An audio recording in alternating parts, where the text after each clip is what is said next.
Hi friends, ನಮಸ್ಕಾರ. ನಿಮ್ಮ ರಘುರಾಮ್ ಮಾಡುವ ನಮಸ್ಕಾರ. ಹೊಸ ಕಾರ್ಯಕ್ರಮ ಎಲ್ರಿಗೂ ಮೊದಲನೇದಾಗಿ ಸ್ವಾಗತ ಸುಸ್ವಾಗತ. ಸ್ವಲ್ಪ ಈ ಕಾರ್ಯಕ್ರಮದ ಬಗ್ಗೆ ಹೇಳ್ಬಿಡ್ತೀನಿ. ಸಮಾಜದ ವ್ಯವಸ್ಥೆಯಲ್ಲಿರುವ ಕೆಲವು ಅವ್ಯವಸ್ಥೆಗಳನ್ನ ಸಟಾರಿಕ್ ಆಗಿ, ಹ್ಯೂಮರಸ್ ಆಗಿ, ಕೆಲವು ನಗ್ತಾ, ಕೆಲವು ಜಿಗುಟ್ತಾ, ಕೆಲವು ಹೊಡಿತಾ ನಮ್ಮ ದಯಾನಂದ್ ಸರ್ ಅವ್ರ ಮೂಲಕ ಹೇಳಿಸುವಂಥ ಪ್ರಯತ್ನನೇ ಈ ಪ್ರೋಗ್ರಾಮ್ ಕಚಗುಳಿ. ಇದು ನಗುವಿನ ಹಾವಳಿ. ನಿಮ್ಮನ್ನು ನಗಿಸೋದಕ್ಕೆ ದಯಾನಂದ್ ಸರ್ ಇನ್ಮೇಲೆ ಪ್ರತಿ ವೀಕೆಂಡ್ ಶನಿವಾರ ಭಾನುವಾರ ರಾತ್ರಿ 9 ಗಂಟೆಗೆ ನಿಮ್ಮ ಮನೆಗೆ ಬರ್ತಾ ಇದ್ದಾರೆ. ನಾನು ಕೂಡ ಅವ್ರ ಜೊತೆಗೆ ಬರ್ತಾಯಿದ್ದೆ. ನಾನಿಲ್ಲಿ ಒಬ್ಬ ಸಂದರ್ಶಕನಾಗಿ, ಒಬ್ಬ ಹೋಸ್ಟಾಗಿ ಇರ್ತೀನಿ. ಆದರೆ ಸಮಾಜದ ವಿವಿಧ ಪಾತ್ರಗಳನ್ನ ಹೊತ್ತು ಅವರು ನಿಮ್ಮ ಮುಂದೆ ಬರ್ತಾ ಇದ್ದಾರೆ. ಅಂದಮೇಲೆ ಇದು ಒಂದು ಪರಿಕಲ್ಪನೆಯ ಪಾತ್ರ, ಒಂದು ಸತ್ಯಲೋಕ ಅಂತ ಅಂದ್ಕೊಂಡಿದ್ದೀವಿ.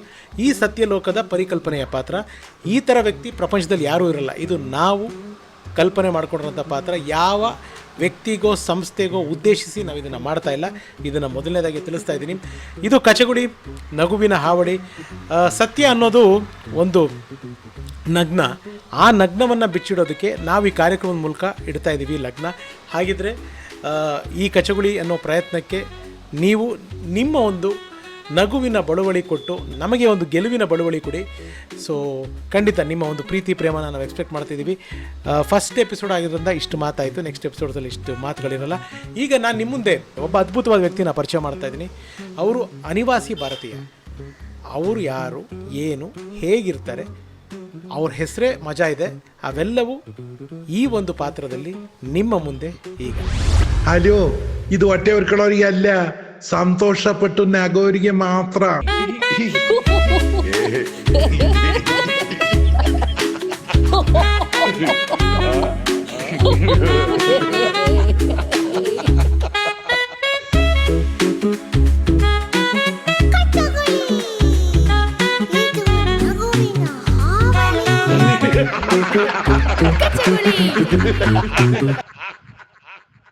Sir, hello sir.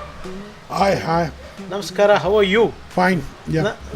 ನನಗೂ ಯಾಕೋ ಸ್ವಲ್ಪ ಇಂಗ್ಲೀಷ್ ಜಾಸ್ತಿ ಆಗ್ತಾ ಇದೆ ಅಂತ ಅಂದರೆ ನಿಮ್ಮ ಹೆಸರು ಸರ್, ಅಂದರೆ ನಿಮ್ಮ ಹೆಸರೇ ಒಂದು ವಿಶೇಷವಾಗಿದೆ. Chamna. Indian foreigner? Actually I don't know how to tell. Actually ಹೇಳಬೇಕು ಅಂದರೆ ಫ್ರಮ್ ಲಾಂಗ್ ಟೈಮ್ ನಾನು ಯೋಸಲ್ಲೇ ಹೇಳ್ಕೊಂಬಿಟ್ಟೆ. ಓಕೆ. ನನ್ನ ನೇಮ್ ಚೇಂಜ್ ಆಗಿಲ್ಲ. ಆ್ಯಕ್ಚುಲಿ ಇಂಡಿಯನ್ ನೇಮೇ ಅದ, ಬಟ್ ಇಲ್ಲಿರೋರ ಕೈಯಲ್ಲಿ ಸಿಗ್ದಾಗ ನಂಗೆ ಆಯ್ತು ಅಷ್ಟೇ. ನಾನು ಆ್ಯಕ್ಚುಲಿ ಚೇಮ್ನೆ ಅಂತೀವಿ, ಚೇಮ್ನೆ ಎಲ್ಲ ಅದೇ ಶುರು ಮಾಡಿದ್ದಾರೆ. But it's not the real name. I don't no ಏನು ಗೊತ್ತಾ, ಇಟ್ ಹ್ಯಾಪನ್ಸ್. ಕಾಲ ಬಂದಾಗ ಬದಲಾಗ್ಬಿಟ್ಟಿದೆ ಅವ್ರ ಬಾಯಲ್ಲಿ. ಆ್ಯಕ್ಚುಲಿ ಪಾಸ್ಪೋರ್ಟ್ ನೇಮ್ ಇಸ್ ಚಾಮರಾಜನಗರದ ನಾಗರಾಜ. ಚಾಮರಾಜನಗರದ ನಾಗರಾಜ. ನಾನು born and brought up in Chamarajanagar. That's in Karnataka. You know, ಒಂದು ರಿಮೋಟ್ ಪ್ಲೇಸ್ ಆ್ಯಕ್ಚುಲಿ. ಮೈಸೂರಿಂದ ಸ್ವಲ್ಪ ದೂರ ಅಂತಾರೆ ಸರ್. ನಮ್ಮ ಅಣ್ಣವರು ಅಲ್ಲೇ ಅಕ್ಕಪಕ್ಕದ ಊರಿನವರು ಸರ್. ಡಾಕ್ಟರ್ ರಾಜ್ಕುಮಾರ್ ಅವರು. ಹೌದು. ಸ್ಪೆಕ್ಸೂರು ಗಾಜಿನವರು. ಪಾಸ್ಪೋರ್ಟ್ ನೇಮ್ನ ಇದಕ್ಕೆ ಹಾಕ್ತಾರಲ್ಲ, ಸೂಟ್ ಕೇಸ್ಗೆ ಹಾಕ್ತಾರಲ್ಲ. ಸೂಟ್ ಕೇಸ್ ಹಾಕಿದಾಗ ಫುಲ್ ಬರೋದಿಲ್ಲ. ಅವಾಗ ಚೇಮ್ನೆ ಅಂತ ಎಂಡ್ ಆಗೋಯ್ತು. ಅದು ಹಂಗೆ ಚಾಮ್ನೆ ಕಳೆದು ಎಲ್ಲ ಸೂಟ್ ಕೇಸ್ ಮೇಲೂ ಚಾಮ್ನೆ. ಕೊನೆಗೆ ನಾನೇ ನನ್ನ ಮನೆಯೊಳಗೆ ಚಾಮ್ನೆ ಅಂತ ಬೋರ್ಡ್ ಹಾಕ್ಸ್ಕೊಂಡೆ. Sorry, it happens. ಏನು ಮಾಡೋಕ್ಕೆ. ಹೋಗಿ ಕೆಲವು ವರ್ಷಗಳು ಬರ್ತಾ ಇರೋಂಗೇನೆ ನಿಮ್ಮ ಬಾಡಿ ಲ್ಯಾಂಗ್ವೇಜಿಂದ ಹಿಡಿದು ಮಾತಾಡೋ ಲ್ಯಾಂಗ್ವೇಜು ಎಲ್ಲ ಚೇಂಜ್ ಆಗುತ್ತೆ.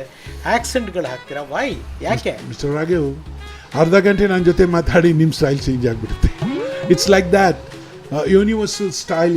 ಅವಾಗ ಏನಾಗುತ್ತೆ, ಒಂದು ತಿಂಗಳು ಹೋಗಿದ್ರು ಇದು ಅಲ್ಲರಕ್ಕೆ ಶುರು ಆಯ್ತು. ಅದೇ ಯಾಕೆ ಭುಜ ಅಲ್ಲಾಡಿಸೋದು? ಇಲ್ಲ, ಅದು ಆಕ್ಸೆಂಟ್ ಇಟ್ ಹ್ಯಾಪನ್ಸ್. ಅದು ಅಲ್ಲಿ ಭಾಳ ಜಲ್ದಿ ಅಟ್ರಾಕ್ಟ್ ಆಗಿಬಿಡ್ತಾರೆ, ಭಾಳ ಜಲ್ದಿ.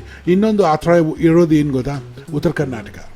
ನೀವು ಹೋಗಿ ಕರ್ನಾಟಕದ ಉತ್ತರ ಕರ್ನಾಟಕದಲ್ಲಿ ಇರಿ, 2 ತಿಂಗಳಿದ್ರೆ ಜೋಳದ ರೊಟ್ಟಿ ತಿನ್ನಕ್ಕೆ ಶುರು ಮಾಡ್ತೀವಿ ಸರ್. ಇಂಡಿಯನ್ ಬಿಟ್ರಿ, ನಿಮ್ಮ ಹೆಸರು ಅರ್ಧ ಬಿಟ್ಬಿಟ್ರಿ, ಭಾಷೆನೂ ಅರ್ಧಂಬರ್ಧ ಬಿಟ್ಬಿಟ್ರಿ.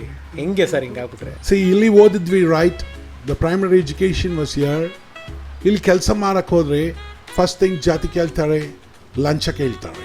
ನಮ್ಮ ಯೋಗ್ಯತೆಗೆ ಬೇಕಾಗಿರೋ ಕೆಲಸ ಸಿಗೋದೇ ಇಲ್ಲ ನಮಗೆ. It happens. ಆಮೇಲೆ education becomes a business. School becomes ಒಂದು ಜಾತಿ ಕೇಂದ್ರ ಆಗೋಗ್ತದೆ. ನಮ್ಮ ಟ್ಯಾಲೆಂಟ್ನ ಸೈಡ್ಗೊಳಗಿದ್ದಾರೆ. ಸೊ ಸಮ್ ಕಂಟ್ರಿ ಮ್ಯಾಗ್ನೆಟ್ ಥರ ಕರೆದ ತಕ್ಷಣ ಅಲ್ಲಿಗೆ ಹೋಗ್ತೀವಿ. It happens. ನಾವು ಇಲ್ಲಿ ಎಲ್ಲ ಕೊಟ್ಟಿದ್ರೆ ನಮ್ಮ ಕಂಟ್ರಿನಲ್ಲಿ ಎಲ್ಲ ಕೊಟ್ಬಿಟ್ಟಿದ್ರೆ ನಾವು ಯಾರೂ ಆಚೆ ಹೋಗ್ತಿರ್ಲಿಲ್ಲ. ನೋ ಎಲ್ಲರೂ ಎಲ್ಲ ಇರ್ತಿದ್ವಿ. 1 ವರ್ಷ 2 ವರ್ಷಕ್ಕಲ್ಲಿ ಹೋಗ್ಬಿಟ್ಟು ಬಂದಮೇಲೆ ನಿಮ್ಮ ಎಲ್ಲವೂ ಬದಲಾಗುತ್ತೆ. ನಮ್ಮ ಹುಟ್ಟಿ ಬೆಳೆದ ಜಾಗನೇ ಕಂಪ್ಲೇಂಟ್ ಮಾಡ್ತೀರಾ, ನಮ್ಮ ಟ್ರಾಫಿಕ್ ಬಗ್ಗೆ ಕಂಪ್ಲೇಂಟ್ ಮಾಡ್ತೀರಾ, ನಮ್ಮ ಸಿಸ್ಟಮ್ ಬಗ್ಗೆ ಕಂಪ್ಲೇಂಟ್ ಮಾಡ್ತೀರಾ. ಏನಿಗೆ 1 ವರ್ಷ 2 ವರ್ಷದಲ್ಲಿ ಅಷ್ಟು ಬದಲಾಗ್ಬಿಡುತ್ತಾ ನಿಮಗೆ? ರಿಯಲಿ ಏನ, ನೀವು ಹೊರಗಡೆ ಹೋಗಿ ನಿಂತ ಕಾಲಿಗೆ ಗೊತ್ತಾಗ್ತದೆ ನಮ್ಮ ಮಿಸ್ಟೇಕ್ ಏನೇನಿದೆ ಅಂತ. ನಾವು ಬ್ರೀತ್ ಮಾಡೋ ಗಾಳಿನ ನಾವೇ ಪೊಲ್ಯೂಟ್ ಮಾಡ್ತೀವಿ. ನಿಮ್ಮ ಮನೆಯಿಂದ ಒಂದು ಕ್ಲೀನಾಗಿರೋ ಮನೆ ಕಳ್ಕೊಂಡೋದ್ರೆ ನಿಮ್ಗೆ ಅಲ್ಲಿರೋ ಕಷ್ಟ ಆಗುತ್ತೆ. ಒನ್ಸ್ ಯು ಸೆಟಲ್ ದೇರ್, ತಿರ್ಗಾ ಗಲೀಜಾಗಿರೋ ಮರಕ್ಕೆ ಬಂದು ತೊಂದರೆ ಆಗ್ತದೆ. ನಮ್ಮ ಕಾಲು ಗಲೀಜಾಯಿತು ಅಂದರೆ ಕಾಲು ಕಟ್ ಮಾಡಲ್ಲ, ನಮ್ಮ ಮನೆ ಗಲೀಜಾಯಿತು ಅಂದರೆ ನಮ್ಮ ಮನೆ ಹೊಡೆದಾಕಲ್ಲ. ವಿ ಹ್ಯಾವ್ ಟು, ಬಟ್ ಅಷ್ಟೊಂದು ಟೈಮ್ ಇಲ್ಲ. ವಿ ಹ್ಯಾವ್ ಟು ಸರ್ವೈವ್, ಬದುಕಬೇಕಲ್ರಿ. ಅದಕ್ಕೆ ಈ ಜೋಳದ ರೋಟಿ, ಅಕ್ಕಿ ರೋಟಿ ಎಲ್ಲ ಬಿಟ್ಬಿಟ್ಟು ಅದು ಹೋಗಿ ಪಿಜ್ಜಾ ತಿಂತೀವಿ. ಚಲೋ ಈ ಇಂಡಿಯಾಲ್ಲ ಇದ್ದವರು ಹ್ಯಾಪಿಯಾಗಿದ್ದಾರೆ, ನಾವಲ್ಲ. ಇಷ್ಟ ಬಂದಾಗ ಎದ್ದಲ್ಬೋದು, ಇಷ್ಟ ಬಂದಾಗ ರಜೆ ಹಾಕ್ಬೋದು, ಇಷ್ಟ ಬಂದಾಗ ಆಫೀಸ್ಗೆ ಹೋಗ್ಬೋದು, ಇಷ್ಟ ಇಲ್ಲ ಅಂದರೆ ಹೋಗೋಂಗಿಲ್ಲ. ನೀವು ಅಲ್ಲಿ ಅಮೆರಿಕಲ್ಲಿ 1 ದಿವಸ ನೀವು ಆಫೀಸ್ಗೆ ಹೋಗಲಿಲ್ಲ, 2ನೇ ದಿವಸ ಹೋಗಲಿಲ್ಲ, ಯು ಆರ್ ಫೈರ್ಡ್ ಔಟ್. ಮುಗಿದೋಯ್ತು. ಒಂದು ಲೆಟರು ಕೊಡ್ತಾರೆ, ಒಂದು ಕವರ್ ಇರ್ತಾರೆ, ಚೆಕ್ ಇರ್ತದೆ, ತೊಗೊಂಡು ಹೋಗು ಮನೆಗೆ ಅಂತ. ಪಕ್ಕದಲ್ಲಿರೋರು ಕೂಡ ಹಾಯ್ ಅಂದ್ಬಿಟ್ಟು ಕಳಿಸ್ತಾರೆ. ಅಲ್ಲಿ ನೀವು ಬರೀ ವೀಕೆಂಡ್ಗೆ ಮಾತ್ರ ಬದುಕ್ತೀರಾ? ಯಾಕೆ ವೀಕ್ ಡೇಸ್ ಏನಾಗಿರುತ್ತೆ? ಯಾರು ಹೇಳಿದ್ದು? ನೀವು ತಪ್ಪಕೊಂಡಿದ್ದೀರಾ. ನಾವು ವೀಕೆಂಡಲ್ಲೇ ಕೆಲಸ ಮಾಡೋದು. What you mean? ಹೌದು, ಇಡೀ ವೀಕ್ ಆಫೀಸಲ್ಲಿ ಕೆಲಸ ಮಾಡ್ತೀವಿ, ವೀಕೆಂಡಲ್ಲಿ ಟಾಯ್ಲೆಟ್ ತೊಳಿತೀವಿ, ಪಾತ್ರೆ ತೊಳಿತೀವಿ, ನೆಲ ಒರೆಸ್ತೀವಿ, ಆಮೇಲೆ ಹೆಂಡತಿ ಬಟ್ಟೆ ಒಗಿತೀವಿ, ಗಾರ್ಡನಿಂಗ್ ಮಾಡ್ತೀವಿ, ಆಮೇಲೆ ಲಾನ್ ಕ್ಲೀನಿಂಗ್ ಮಾಡ್ತೀವಿ. ಎಲ್ಲ ನಾವೇ ಮಾಡಬೇಕು. ಇಲ್ಲಿ ಬಂದರೆ ಹಿಂಗೆ ಕೊಟ್ಟರೆ ನಾರಾಯಣ ಟೀ ಕೊಡ್ತಾನೆ, ಹಿಂಗೆ ಕೇಳಿದ್ರೆ ಮಾದೇವಿ ಊಟ ತಂದು ಕೊಡ್ತಾಳೆ. ಅಲ್ಲಿ ನಾರಾಯಣನು ನಾವೇ, ಮಾಧವಿನೂ ನಾವು, ಎಲ್ಲ ಕೆಲಸ ನಾವೇ ಮಾಡಬೇಕು. ಯಾರೂ ಹೆಲ್ಪ್ ಮಾಡೋರಿಲ್ಲ. ಮನೆ ಕಟ್ಟೋರು ನಾವೇ, ಅದು ಬಿಟ್ಟು ಬರೋರು ನಾವೇ. ಇಲ್ಲಿ ಹಂಗಲ್ಲ. ಒಂದು ಸರ್ತಿ ನೀವು ಗೌರ್ಮೆಂಟ್ ಕೆಲಸ ಸೇರ್ಕೊಂಡ್ಬಿಟ್ರೆ ಫುಲ್ ಹ್ಯಾಪಿ. ಯಾವಾಗಾರು ಹೋಗು, ಯಾವಾಗಾರು ಬಾ, ನಾವು problem, you will get your salary. ಅದು ಆ ಥರ ಇಲ್ಲ. ಸೊ ಅಲ್ಲಿ ಹೆಂಗಿರಬೇಕು, ಕಾರಲ್ಲೇ ಶೇವ್ ಮಾಡಬೇಕು ಅಂತ ಪಿಕ್ಚರೆಲ್ಲ ತೋರಿಸ್ತಾರಲ್ಲ, ಕಾರಲ್ಲೇ ಶೇವ್ ಮಾಡಬೇಕು, ಕಾರಲ್ಲೇ ಮಾಡಬೇಕು. ಯಾಕೆ ಐ ಡೂ ದ್ಯಾಟ್. ಅಲ್ಲಿ ಒಂದು 6 bedroom ವಿಲ್ಲಾ ಪರ್ಚೇಸ್ ಮಾಡಿದ್ದೀರಾ? ಅಂಡ್ ಇಲ್ಲೊಂದು 4 bedroom ವಿಲ್ಲಾ ಪರ್ಚೇಸ್ ಮಾಡಿದ್ರೆ ಇನ್ ಮೈ ಪ್ಲೇಸ್. ಯಾರ್ಯಾರು ಇದ್ದೀರಾ ಮನೆಯಲ್ಲಿ? ಮನೆ ಈಸ್ ಅಬೌಟ್ 9 bedrooms ಅಲ್ಲಿರೋದು. ಸಾರಿ, ನಾ 6 ಅಂತ ಅನ್ಕೊಂಡೆ. ಸಾರಿ, 9 bedrooms ಅಲ್ಲಿರೋದು. But 6 bedrooms using and 3 is there. 1 bedroom ನಾನು ಇರ್ತೀನಿ, ಇನ್ನೊಂದು ಬೆಡ್ರೂಮಲ್ಲಿ ನನ್ನ ಹೆಂಡತಿ ಇರ್ತಾಳೆ. ಅಯ್ಯೋ, ಯಾಕೆ ಒಟ್ಟಿಗೆ ಇರಲ್ವಾ? ಅಲ್ಲ, ಆ್ಯಕ್ಚುಲಿ ಅವ್ರಿಗೆ ಪ್ರಾಬ್ಲಮ್ಸ್ ಇರುತ್ತೆ. ಅವ್ರು ಟಿ ವಿ ನೋಡಬೇಕಾದಾಗ ನಾನು ಸ್ನೋರ್ ಮಾಡ್ತೀನಿ, ಅವ್ರು ಸ್ನೋರ್ ಮಾಡಿದಾಗ ನಾನೇನು ಸೊ ಅದೇ ಲೀವ್ ಸಪ್ರೇಟ್. ನನ್ನ ಮಗ ಬೇರೆ ರೂಮಲ್ಲಿ ಇರ್ತಾನೆ, ಮಗಳು ಬೇರೆ ರೂಮಲ್ಲಿ ಇರ್ತಾರೆ. ಆಮೇಲೆ ಅವರಿಬ್ಬರು ಸೇರಿ ಮಾತಾಡೋಕ್ಕೆ ಒಂದು ರೂಮ್ ಇದೆ. ಇಲ್ಲಿ ಬೆಂಗಳೂರಿನಲ್ಲಿರೋ ತೊಗೊಂಡಿರೋ ಮನೆಯಲ್ಲಿ? ಬೆಂಗಳೂರು ತಗೊಂಡಿರೋ ಮನೆ ಬ್ಲಾಕ್ ಹಾಕಿಟ್ಟಿದ್ದೀವಿ. ಅಲ್ಲಿಂದ ಬಂದಾಗ ಇಲ್ಲಿ ಇರ್ತೀವಿ, ಇಲ್ಲಿಂದ ಬಂದಾಗ ಅಲ್ಲಿ. ನಿಮ್ಮ ಪೇರೆಂಟ್ಸ್ ಎಲ್ಲಿದ್ದಾರೆ? ನಿಮ್ಮ ಜೊತೆಗೆ ಇಲ್ಲಿರ್ತಾರಾ ಅಲ್ಲಿರ್ತಾರ? ಇಲ್ಲ, ಅವರು ಅನಾಥಾಶ್ರಮ, ವೃದ್ಧಾಶ್ರಮದಲ್ಲಿ ಇರ್ತಾರೆ. What you mean? ವೃದ್ಧಾಶ್ರಮ? ಏನು ಸರ್ ಹಿಂಗೆ ಮಾತಾಡ್ತೀರಾ? 6 bedroom 9 bedroom ಮನೆ ಇಟ್ಕೊಂಡಿದ್ದೀರಾ, ತಂದೆ ತಾಯಿಗೆ ಒಂದು ರೂಮ್ ಕೊಟ್ಟಿರೋದಕ್ಕಾಗಲ್ಲ. ನಿಮ್ಗೆ ಆಟ ಆಡೋಕೆ ಒಂದು ರೂಮ್ ಬೇಕು, ಅಲ್ಲಿ ಫ್ರೆಂಡ್ಸ್ಗಳ ಜೊತೆ ಬಂದರೆ ಇರೋದಕ್ಕೊಂದು ರೂಮ್ ಬೇಕು. ಈ ಮನೆನ ಲಾಕ್ ಮಾಡಿ ಇಟ್ಟಿದ್ದೀರಾ. ತಂದೆ ತಾಯಿನ ಯಾಕೆ ನೀವು ವೃದ್ಧಾಶ್ರಮದಲ್ಲಿ ಇಟ್ಟಿದ್ದೀರಾ? ಫ್ಯಾಕ್ಟ್ ಗೊತ್ತಿಲ್ಲ ನಿಮಗೆ. That's the fact. ವಯಸ್ಸಾದ ತಂದೆ ತಾಯಿಗಳನ್ನ ಮನೆಯಲ್ಲಿ ಇಟ್ಕೊಳ್ಳೋಕೆ ಆಗಲ್ಲ ಈಗ. ಯಾಕೆಂದರೆ ಬೆಡ್ ವೆಟಿಂಗ್ ಆಗುತ್ತೆ, ಅವ್ರಿಗೆ ತಿನ್ನುವಾಗ ಏನೋ ಬಿದ್ದೋಗ್ತದೆ. ದೇರ್ ಇಸ್ ನೋ ಬಡಿ ಟು ಕ್ಲೀನ್, ಬೆಡ್ಶೀಟ್ ಚೇಂಜ್ ಮಾಡೋಕ್ಕಾಗಲ್ಲ, ಅವ್ರನ್ನ ನೋಡ್ಕೊಳ್ಳೋದು ತುಂಬ ಕಷ್ಟ. ವೃದ್ಧಾಶ್ರಮದಲ್ಲಿ ಅವ್ರ ಫ್ರೆಂಡ್ಸ್ ಜೊತೆ, ಅವರ ಓಲ್ಡ್ ಪೀಪಲ್ ಜೊತೆ ಮಾತಾಡ್ಕೊಂಡಿರ್ತಾರೆ. I pay for that, I just pay whatever they say, I just pay, I don't mind. But ಯಾರು ಇಲ್ಲಿ ಇಟ್ಬಿಟ್ಟು ಆಮೇಲೆ ಪಕ್ಕದ ಮನೆಯವ್ರು ಫೋನ್ ಮಾಡ್ತಾರೆ, ನಿಮ್ಮ ತಾಯಿಗೆ ಕೆಮ್ಮು ಬಂದಿದೆ, ನಿಮ್ಮ ಅಪ್ಪಗೆ ಕಾಲು ನೋವಿದೆ, I can come and do massage ಅಂತ. ಅಲ್ಲಿ ಕಷ್ಟ ಆಗ್ತದೆ. ಅದಕ್ಕೆ ತಂದೆ ತಾಯಿನ ವೃದ್ಧಾಶ್ರಮದಲ್ಲಿ they are happy and there ನನ್ನ ಹೆಂಡತಿ ಮಕ್ಕಳು, ನಾನು ಹ್ಯಾಪಿ. ಮಗ, ನಿಮ್ಮ ರೆಸ್ಪಾನ್ಸಿಬಿಲಿಟಿ ಏನು? ಪೇ ಮಾಡ್ತೀವಲ್ಲ ಎಲ್ಲ ವರ್ಷ ವೃದ್ಧಾಶ್ರಮಕ್ಕೆ. ಇಟ್ಸ್ ನಾಟ್ ನನ್ನ ordinary version, it's a very big version, so you pay. You won't miss your parents? ನಿಮ್ಮ ತಂದೆ ತಾಯಿನ ಮಿಸ್ ಮಾಡ್ಕೊಳ್ಳಲ್ಲ ನೀವು? ಇಲ್ಲ, ನಾನು ಆಗಾಗ ವೀಡಿಯೋ ನೋಡ್ತೀನಿ, ಆಮೇಲೆ ಫೋಟೋಸ್ ನೋಡ್ತೀನಿ. ಏನು ಮಾಡೋಕ್ಕಾಗ್ತದೆ? ನೀವು ಅನ್ಕೊಂಬಿಟ್ಟಿದ್ದೀವಿ ನಾವು ಮಹಾರಾಜರ ಥರ ಇದ್ದೀವಿ ಅಂತ. Sorry, we are slaves for the computers, slaves for some other country. ನಾವು ವಸ್ತುಗಳ ಅಡಿಯಲ್ಲಿ ಇದ್ದೀವಿ. ವಸ್ತು ಹೆಂಗೆ ಹೇಳ್ತದೆ ಹಂಗೆ ಕೇಳಬೇಕು. ವ್ಯಕ್ತಿ ಯಾವ ನಾವು ವ್ಯಕ್ತಿಯತೆ, ವ್ಯಕ್ತಿಗೆ ಮರ್ಯಾದೆ ಇಲ್ಲ. ನಾವೆಲ್ಲ ಮನೆಗೆ ಮರ್ಯಾದೆ ಕೊಡಲೇಬೇಕು. ಸೊ ನಿಮ್ಮ ಮಕ್ಕಳು ಇವಾಗ ನಿಮ್ಮ ಜೊತೆ ಯಾಕೆ ಇಂಗ್ಲೀಷ್ನಲ್ಲಿ ಮಾತಾಡ್ತಾರೆ, ಕನ್ನಡ ಯಾಕೆ ಮಾತಾಡ್ಸಲ್ಲ ನಿಮ್ಮ ಮನೆಯಲ್ಲಿ? ನೋಡಿ, ಕನ್ನಡ ಓಕೆ, ರಾಜ್ಯೋತ್ಸವ ಕನ್ನಡ ಎಲ್ಲ ಓಕೆ. ಭಾಳ ಫ್ಯಾಕ್ಟ್ ಮಾತಾಡಬೇಕು ಅಂದರೆ ಇಂಡಿಯಾ ಬಿಟ್ಟು ಆಚೆ ಹೋಗಿ ಯಾರಿಗೆ ಬೇಕು ಎಲ್ಲರಿಗೂ ಇಂಗ್ಲೀಷ್ ಬೇಕು. ನಾವು ಅದರೊಳಗೆ ಇದ್ದೀವಿ, ಒಪ್ಕೋಬೇಕು. ಸುಮ್ಮನೆ ಗಲಾಟೆ ಮಾಡಿ ಪ್ರಯೋಜನ ಇಲ್ಲ. ಯು ಆರ್ ಇನ್ ಇಂಡಿಯಾ, ನೀನು ಕನ್ನಡದವನು, ನೀನು ತಮಿಳ್ನಾಡು, ನೀನು ಎಲ್ಲ ಯಾವುದೂ ಇಲ್ಲ. ಅಲ್ಲಿ ಓನ್ಲಿ ಅ ಹ್ಯೂಮನ್ ಬೀಯಿಂಗ್. ಇಲ್ಲಿ ಬಂದ ತಕ್ಷಣ ನಿನ್ನ ಬಾರ್ಡರ್ ತೋರಿಸ್ತಾರೆ, ನಿಮ್ಮ ಜಾತಿ ತೋರಿಸ್ತಾರೆ, ನಮ್ಮದು ಫ್ಯಾನ್ ಬೆಲ್ಟ್ ಹಾಕ್ತಾರಲ್ಲ, ಕುತ್ತಿಗೆಗೆ ಇಲ್ಲಿ ಹಾಕ್ತಾರಲ್ಲ ಜನ್ವಾರ, ಅದೆಲ್ಲ ಕೇಳ್ತಾರೆ. ಯಾವಾಗ ನೀವು ಮನುಷ್ಯನಿಗೆ ನಿನ್ನ ಐಡೆಂಟಿಫೈ ಬಿಟ್ಬಿಟ್ಟು ನಿನ್ನ ಜಾತಿ ಕೇಳ್ತೀರಾ, ನಿನ್ನ ಧರ್ಮ ಕೇಳ್ತೀರಾ, ನಿಮ್ಮ ಯೋಗ್ಯತೆ ಕೇಳ್ತೀರಾ, ಆವಾಗ ಆ ಊರು ಬಿಟ್ಟು ಹೋಗ್ಬೇಕಾಗ್ತದೆ. ಹಬ್ಬ ಹರಿದಿನಗಳು, ನಮ್ಮ ಹಬ್ಬ ಹರಿದಿನ, ನಮ್ಮ ಸಂಸ್ಕೃತಿನ ಎಷ್ಟು ಆಚರಿಸ್ತೀರಾ? ಎಷ್ಟಲ್ಲಿ ನೀವು ನಿಮ್ಮ ಮಕ್ಳಿಗೆ ಕಲಿಸ್ತಾ ಇದ್ದೀರಾ ಅದನ್ನೆಲ್ಲ? ಕಲಿಸಿದ್ದೀವಿ, ನಾವು ಕಲಿಸಿದ್ದೀವಿ, ಹಬ್ಬ ಎಲ್ಲ ಕಲಿಸಿದ್ದೀವಿ. ಲೈಕ್ ಕ್ರಿಸ್ಮಸ್ ಇದೆ, ಆಮೇಲೆ ಡಾರ್ಕ್ ಡೇಸ್ ಅಂತ ಇದೆ, ಅದೆಲ್ಲ ಇದೆ. ವಿಡಿಯೋ ಎಲ್ಲ ವಿಡಿಯೋ ಅಲ್ಲ, ನಮ್ಮ ಗಣೇಶನ ಹಬ್ಬ, ಯುಗಾದಿ, ಗಣೇಶ್ ಹಬ್ಬ ಆಲ್ಸೋ ಅಲ್ಲಿ ಕನ್ನಡ ಸಂಘದವರೆಲ್ಲ ಗಣೇಶ ಹಬ್ಬ ಮಾಡ್ತಾರೆ.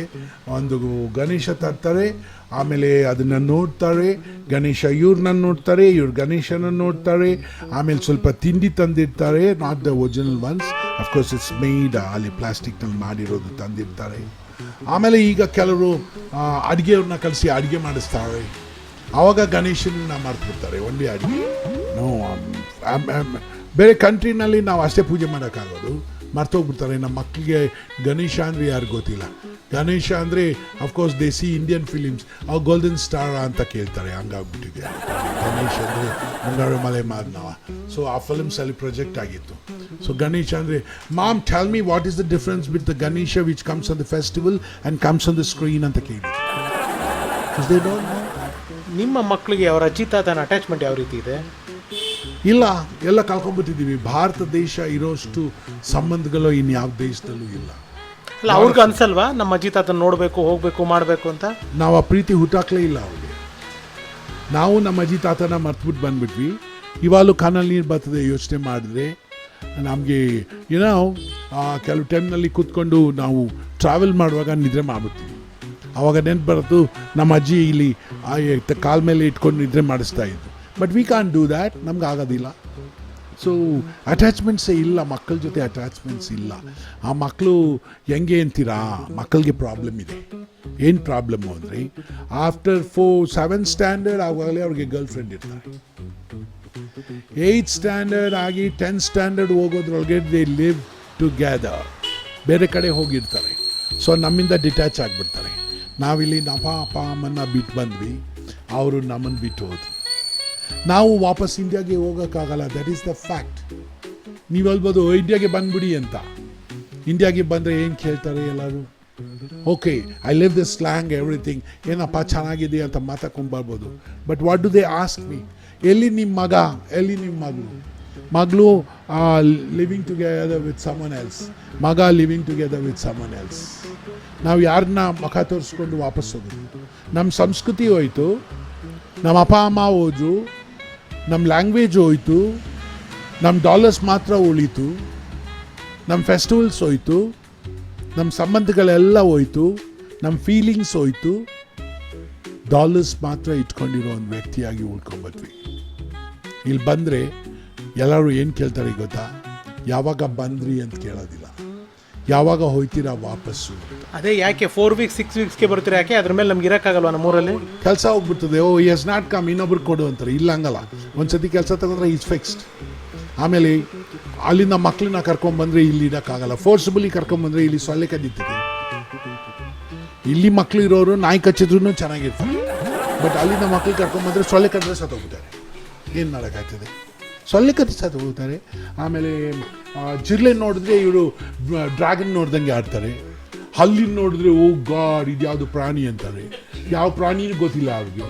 ನಮ್ಮ ಅಪ್ಪ ಅಮ್ಮ ಅನ್ನೋ 2 ಪ್ರಾಣಿನೇ ನೋಡಿರೋದು, ಬೇರೆ ಪ್ರಾಣಿನೇ ನೋಡಿಲ್ಲ. ಅವ್ರನ್ನ ನಾವು ಎಲ್ಲಿ ಕರ್ಕೊಂಡೋದು? ಕಾನ್ ಝೂ ತೋರಿಸ್ಬೇಕಾದ್ರೆ ನಾವು ಕಂಪ್ಯೂಟರಲ್ಲೇ ತೋರಿಸ್ಬೇಕು. ನಿಜ ತೋರಿಸಿದ್ರೆ ಅವ್ರಿಗೆ ಜ್ವರ ಬಂದ್ಬಿಟ್ಟು. ಟ್ಯಾಕ್ಸಿಲಿ ಓಡಾಡಿದ್ರೆ ಗ್ಲಾಸ್ ಹಾಕಿ ಅಂತಾರೆ, AC ಹಾಕಿ ಅಂತಾರೆ. ಬ್ಲ್ಯಾಕ್ ಗ್ಲಾಸ್ ಹಾಕೊಂಡು AC ಹಾಕೊಂಡು ಹೋದ್ರೆ ಇಂಡಿಯಾಗೆ ಯಾಕೆ ಬರಬೇಕು? ಆಮೇಲೆ ಅರ್ಜೆಂಟಾಗಿ ನೀವು ಲೂಗ್ ಹೋಗಬೇಕು ಎಂಥ ಲಕ್ಕಿ ಪೀಪಲ್ ನೀವು. ಎಲ್ಲಿ ಬೇಕಾದರೂ ರೋಡ್ ಸೈಡಲ್ಲಿ ಕೂತ್ಕೋತೀರಾ, ಮರದ ಸೈಡಲ್ಲಿ ಕೂತ್ಕೋತೀರಾ. We have to find them. ಮಕ್ಕಳಿಗೆ ಟಾಯ್ಲೆಟನ್ನು ಕಾರ್ ಮೇಲೆ ತೊಗೊಂಡೋಗ್ಬೇಕು, ಇಲ್ಲ ಅಂದರೆ ಅವ್ರು ಎಲ್ಲಿ ಏನು ಮಾಡ್ಬಿಡ್ತಾರೆ. You are enjoying. ವೀಕೆಂಡ್ ಬಂದರೆ ಆರಾಮಾಗಿ ಎಲ್ಲಿ ಬೇಕಲ್ಲಿ ಹೋಗ್ತೀರಾ, ಕೊಡಗ್ಗೆ ಹೋಗ್ತೀರಾ, ಊಟಿಗೆ ಹೋಗ್ತೀರಾ. ನಾವು ವೀಕೆಂಡ್ ಬಂದರೆ ಅಂಡರ್ವೇರ್ ಒಗಿತಾ ಇರ್ತೀವಿ, ಬನೀನ್ ಒಗಿತಾ ಇರ್ತೀವಿ, ಪ್ಯಾಂಟ್ ಒಗಿತಾ ಇರ್ತೀವಿ, ಮನೆ ಕ್ಲೀನ್ ಮಾಡ್ತಾ ಇರ್ತೀವಿ. ಆಫ್ಟರ್ ಆಲ್ ನಮ್ದೇನು ಬಡತನದಲ್ಲಿ ಜಾಸ್ತಿ ಹ್ಯಾಪಿನೆಸ್ ಇದೆ. ಡಾಲರ್ಸ್ ಜಾಸ್ತಿ ಇಟ್ಕೊಂಡಾಗ ಏನು ಹ್ಯಾಪಿನೆಸ್ ಇಲ್ಲ. ಬಂದ ತಕ್ಷಣ ನಮ್ಮ ಹತ್ರ ಹೆಂಗೆ ದುಡ್ಡು ಕಿತ್ಕೊಳ್ಳೋದು ಅಂತ ಎಲ್ಲರೂ ಪ್ಲ್ಯಾನ್ ಮಾಡ್ತಾರೆ. ಆಮೇಲೆ ಮುಂಚೆ ಏನೋ ಫಾರಿನಿಂದ ಪ್ಯಾಂಟ್ ತಂದೆ, ಫಾರಿನಿಂದ ಸ್ಪ್ರೇ ತಂದೆ, ಫಾರಿನಿಂದ ಪೆನ್ಸಿಲ್ ತಂದೆ, ಫಾರಿನಿಂದ ಪೆನ್ ತಂದೆ. ಈಗ ಇಲ್ಲಿ ಬಂದರೆ ಅವ್ರಿಗಿಂತ ಚೆನ್ನಾಗಿ ಇಂಡಿಯಾದಲ್ಲೇ ಮಾಡ್ತಾ ಇದ್ದಾರೆ. ನಾವು ನೋಡ್ಬಿಟ್ಟು ಇದು ತೊಗೊಂಡು ಅವ್ರಿಗೆ ತೋರಿಸ್ಬೇಕು, see this is made in India ಅಂತ. I am proud of India. Okay, ನಿಮಗೆ ಡಾಲರ್ಸ್ ಮುಖ್ಯನಾ ರೂಪೀಸ್ ಮುಖ್ಯನಾ? ನನಗೆ ಆ್ಯಕ್ಚುಲಿ ಹೇಳ್ಬೇಕಾದ್ರೆ ಡಾಲರ್ಸ್ ರುಪೀಸ್ ಯಾವುದು ಮುಖ್ಯ ಅಲ್ಲ, ನನಗೆ ಕನ್ನಡದ ಮಣ್ಣು ಮುಖ್ಯ. ವಾಚಿದ್ದು ಎಲ್ಲ ಕಲ್ಕೊಂಡ್ಮೇಲೆ ಯೋಚನೆ ಮಾಡಿ ಪ್ರಯೋಜನ ಇಲ್ಲ. ಒಂದು ಕಾಲದಲ್ಲಿ ದುಡ್ಡು ಬೇಕು ಅಂತ ಎಲ್ಲ ದೇಶ ಸುತ್ತಿದ್ವಿ. ಈಗ ಮಣ್ಣು ಬೇಕು ಅಂದರೆ ಸಾಯಕ್ಕೂ ಇಲ್ಲಿ ಬರೋಕ್ಕಾಗಲ್ಲ. ಯಾಕೆಂದರೆ ನಮ್ಮ ಮಕ್ಕಳು ನಮ್ಮ ಜೊತೆ ಇರಲಿಲ್ಲ. You have to live in this country. ಅಲ್ಲೋದ್ರೆ ನಾನು ಇಂಡಿಯನ್ನು, ಇಲ್ಲಿ ಬಂದರೆ ಈ ಜನ NRI ನೀವು US-ಗೆ ವಾಪಸ್ ಯಾವಾಗ ಹೋಗ್ತೀವಿ ಅಂತ ಪಿಚ್ಚಾಚಿತ್ರ ಅಲ್ಲಾಡ್ತಾ ಇದ್ದೀವಿ. ಅದಕ್ಕೆ ಹೇಳ್ತೀವಿ, ನಿಮ್ಮ ಊರಲ್ಲಿ ಹುಣಸೆ ಹಣ್ಣು, ನೀರು ಆ್ಯಂಡ್ ರೈಸ್ ಸಿಕ್ಕಿದ್ರೆ ಅದೇ ತಿನ್ಕೊಂಡು ಚೆನ್ನಾಗಿರಿ. ಬೇರೆ ದೇಶದಲ್ಲಿ ಹೋಗಿ ಭಿಕ್ಷೆ ಬೇರೋದಕ್ಕಿಂತ ನಮ್ಮ ದೇಶದಲ್ಲಿ ಏನು ತಿಂತೀವಿ, ನಮ್ಮ ದೇಶದಲ್ಲಿ ರಾಜ್ಯದ ಥರ ಬದುಕಬೇಕು. Always B A king in your country. ನಿಮ್ಮ ದೇಶದಲ್ಲಿ ಇಂಟೆಲಿಜೆನ್ಸಿ ಇದೆ, ನಮ್ಮ ಭಾರತ ದೇಶದಲ್ಲಿ ಶಕ್ತಿ ಇದೆ, ಪವರ್ ಇದೆ, ಪ್ರಾಂಪ್ಟ್ನೆಸ್ ಇದೆ. ಬಟ್ ಎಲ್ಲದಕ್ಕಿಂತ ಒಂದೇ ಒಂದು ಕಳ್ಕೊಂಬಿಡೋದು ಏನು ಅಂದರೆ we are not prompt to our country. ಎಲ್ಲಿ ಬೇಕಾದ್ರೆ ಅಲ್ಲಿ ಉಗಿಯೋದು, ಎಲ್ಲಿ ಬೇಕಾದ್ರೆ ಬಿಸಾಕೋದು, ಏನು ಬೇಕಾದ್ರೆ ಅದು ಹೇಳೋದು ಮಾಡಬೇಡಿ. This is the country. ಇದೊಂದು ತಾಯಿ ಇದ್ದಂಗೆ. ಅಲ್ಲೆಲ್ಲ ಏನಿಲ್ಲ. I don't have. ಇವತ್ತು ಲಂಡನ್ನಲ್ಲಿ ಮೈ ಮದರ್ ಇಂಗ್ಲೆಂಡ್ ಅಂತ ಅವ್ರು ಕರೀತಾ ಇದ್ರೆ ಅದು ಕರ್ನಾಟಕ ಕಲಿಸಿರೋ ಸಂಸ್ಕೃತಿ, ಭಾರತ ಕಲಿಸಿರೋ ಸಂಸ್ಕೃತಿ. ಮದರ್ನ ಭೂಮಿನ ಮದರ್ ಅಂತ ಕರೀಲಿ. ಬಟ್ ಎಲ್ಲ ಕಳ್ಕೊಂಡ್ಮೇಲೆ ನಂತರ ನೀವೇನು ಮಾಡೋಕ್ಕಾಗಲ್ಲ. ಇಲ್ಲಿರುವಾಗಲೇ ಈ ಮಣ್ಣು ಉಳಿಸ್ಕೊಳ್ಳಿ, ನಿಮ್ಮ ತಂದೆ ತಾಯಿನ ಉಳಿಸ್ಕೊಳ್ಳಿ, ನಿಮ್ಮ ಮಕ್ಕಳಿಗೆ ಈ ಸಂಸ್ಕೃತಿ ಕಲಿಸಿ, ಹಬ್ಬ ಕಲಿಸಿ, ದೇವಸ್ಥಾನ ಕಲಿಸಿ, ಸಂಸ್ಕೃತ ಕಲಿಸಿ, ನಮ್ಮ ಸಿಸ್ಟಮ್ನೆಲ್ಲ ಕಲಿಸಿ. We are the richest culture in this world. But unfortunately ನಾವು ಅದನ್ನು ಕಳ್ಕೊಂಡಿದ್ದೀವಿ. ನೀವು ಕಳ್ಕೊಬೇಡಿ ಅಷ್ಟೇ ಹೇಳೋದು. ಇದು ಮಿಸ್ಟರ್ ಚಾನ್ ಅವರ ಮಾತು ನನಗೆ ನಿಜವಾಗ್ಲೂ ಕಣ್ಣನ್ನೆಲ್ಲವನ್ನು ಅಂಚಲ್ಲಿ ನೀರು ತಂತು, ಸತ್ಯ ಅನ್ನಿಸ್ತು. ಸೊ ಇದಕ್ಕೆ ಮಿಗಿಲಾಗಿ ನಾನು ಇನ್ನೇನು ಹೇಳೋಕ್ಕೋಗಲ್ಲ. Thank you sir. Thank you. Thank you. I am emotional. Thank you. क्या हमना क्या भाई, आराम से आती पी लेती, खा लेती, सुबह से शाम तक काम करती, काम करे सो आराम से रह जाती. सोचता अच्छी अल्लाह की दुआ से क्या भी प्रॉब्लम नहीं भाई. क्या तुम्हारे जैसे दोस्त आई नहीं, उससे निमंत स्ನೇಹಿತರು ಇದ್ದಾರಲ್ಲ, ಅದಕ್ಕೆ ಚಂದಾಗೆ ಇದೀವಿ.